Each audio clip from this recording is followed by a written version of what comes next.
Hello and welcome to Narrawong Lavender here in lovely southern Australia, the south.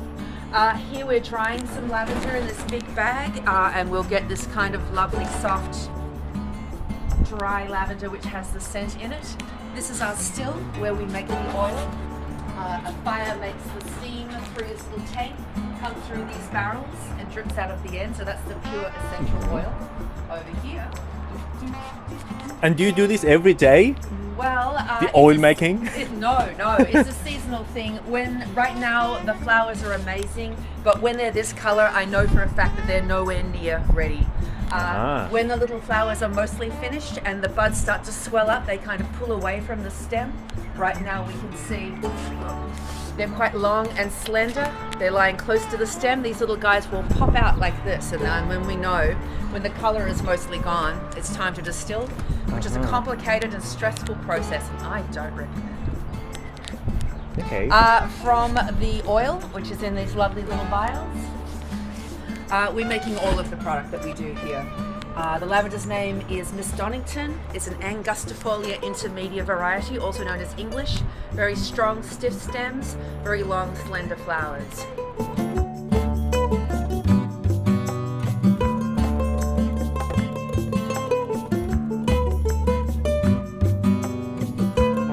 So, what's the use of these? The purpose of these? Certainly. Can we make tea with those? No, not those. Dried lavender, organza. Organza, that's the fabric that they're in. So, what's the purpose? What's the use? Well, would you like this? So you ready? Yeah. And action! The dried lavender over there we put into these tiny little organza bags, and they're beautiful for perfuming your clothes, put in your drawers or cupboards, winter coats, woolen blankets, helps keep moths and silverfish away who love to eat that kind of thing, plus they just smell amazing. We also do a mix with rose petals and other kinds of lavender because we had a lot of roses this year and I didn't want to waste them. This smells amazing, it tastes terrible. You can't cook with this kind of lavender. You can cook with this kind of lavender. This variety is known as Persisto, named after Joseph Persisto, who was a food chemist in Ballarat. This doesn't have a strong scent, but the taste is there. It's a rather herby taste. I wouldn't say it's like rosemary, but it's closer to that. It's not going to be floral like a sweet vanilla, for example. So speaking about cooking, what kind of food, what type of food can you add lavender to? Yeah, go ask the internet. Cakes, I say. pie. Perfect. Cakes, biscuits, scones, that kind of thing is the traditional use. You can drink it as a tea, put a thumb of black tea and then some of this in as well, and like just strain saffron. out. Exactly. Some people like to make a simple syrup with it, and you can make icing. You can put it on top of a pav. I have heard ice cream is a very popular thing right now. Yeah. It's a delicate but distinct flavour. I would say use a little bit and see how it goes, because too much is too much. Yeah, well, I'm not a good cook, but just I want to know, as I said, like saffron, does it add color to the food? No, actually lavender has no colour whatsoever, the oil itself. If you use the entire bud, you would have small flecks of possibly this purple. I don't know how well the colour stays after it's been baked, but you'll certainly have the flavour, and that's what you're in for. You have a friend who packs her white sugar jar with the buds and then sifts them out. So the oil from the plant has gone into the sugar, but she's not using the actual plant material herself. And then fills up, a bit like orange peel, a bit like a cinnamon stick. You're flavouring the sugar, but you're not putting the actual plant itself into the baking. How's the flavor? Is it like bitter, like if you add too much, or?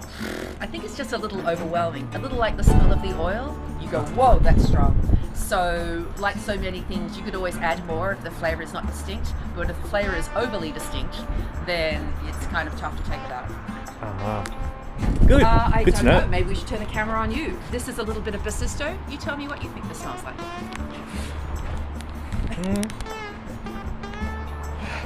Reminds me of there was this Chinese traditional medicine place with different herbs, and I feel like this is familiar to that place. Wow, Like that's interesting. because in the traditional medical Yeah. practice, Well, Chinese medical herbs Yeah. and okay. plants, they use some sort of, I don't know if it's lavender, different variety of dried Well, they plants and certainly herbs. are very, very many. Yeah, and That's they- interesting. Yeah, and the But smell as is you go, really it's not- nice. It's not necessarily a sweet smell, like vanilla or orange. No. It's got a certain kind of zip vibe. A healthier smell, Sure. I would let's go say. with that. Yeah, yeah. I don't know how to name it. I don't know. Well, there you see. There you can understand my problem. Don't know.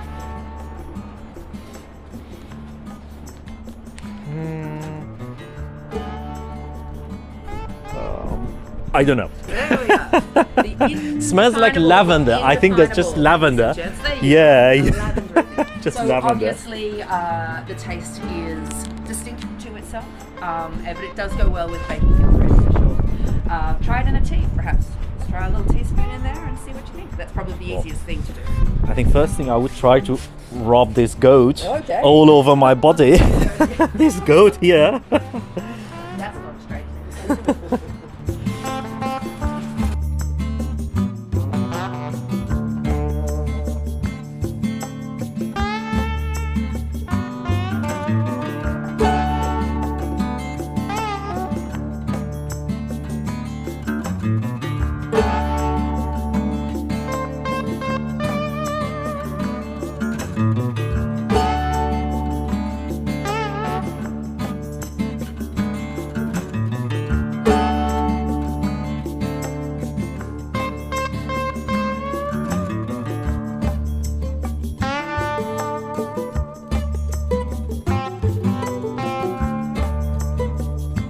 What we call the spritz. Exactly.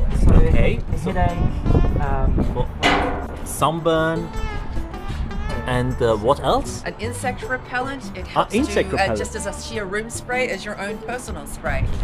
It's the one we sell the most of, which is why we've completely rubbed the label off the sample. So with That's why that, that looks so disastrous. so with that said, does lavender get infected by any pests? Not really. There's a weird kind of weevil which we rarely see here. Our biggest problem is rabbits. They Rabbits? don't eat the lavender. Ah. They scratch at the base. You see, our soil is very fine. So that's when the bushes are large, they're completely stable and they can be out. But the smaller bushes, even bushes this size, these are middle-sized ladies. They still need to be netted against rabbits. They are a big problem in this country. I could go on at some length, but I'm going to stop there. But they're cute. That's But it. not here. No, you have to go. That's our only problem. Otherwise, lavender is a Mediterranean plant, so it's originally from the coast of Greece, Italy, France, of course, like in Provence. So it loves it here. A fair amount of rain, not so much rain. Lovely light sandy soil, not heavy clay. Then relatively mild winters. Canada does not like lavender. Lavender does not like Canada. Just too cold for too long. But how about Canadians? Canadians are mad for it because they can't get it. Also, bay trees don't do very well. Rosemary is just too cold. People have got these adorable little pots of rosemary, like 25 years old, and they carry them in and out. They carry them around in little blankets. Put them by the window all winter. Like here, like cutting the rosemary down with a hedge trimmer. Slow down, Rosemary. We've got a bay tree here that's taller than the house. Anyway, that's Hemisphere. So we're very Lovely. fortunate. Once you get it started, she will grow. She's an amazing woman.